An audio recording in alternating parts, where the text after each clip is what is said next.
Let's spend the day together. आज 10 बजे ready भएर हामी चाहिँ अफिसको लागि निस्क्यौँ। आज भैरी पनि हामीसँग जाँदैछ, खुसी चाहिँ। She love scooter ride.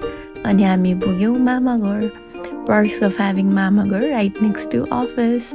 अनि त्यहाँ पुगेर भाइ बहिनी खाना खाँदै थिए, अनि हामी पनि त्यहीँ बसेर खाना खायौँ। अनि त्यसपछि आज हामीलाई धेरै साइटहरू जानु थियो, सो हामी निस्किहाल्यौँ। अनि पहिला चाहिँ हामीलाई साइट इन्सपेक्सन जानु थियो रनिङ साइटको, त्यसपछि नयाँ साइट जानु थियो। अनि पहिला हामी पुग्यौँ रनिङ साइट, यो एउटा साइट हो जहाँ काम भइरहेछ। त्यसपछि हामी अर्को साइट गयौँ, त्यहाँको इन्फर्मेसनहरू लिग्यौँ, के छ, के चलिरहेछ, के सामान चाहिन्छ। त्यसपछि नयाँ साइट पुग्यौँ, यो यहाँ चाहिँ किचन बनाउनु पर्ने थियो। त्यहाँको मेजरमेन्ट लिएर हामी नेक्स्ट घरमा गयौँ।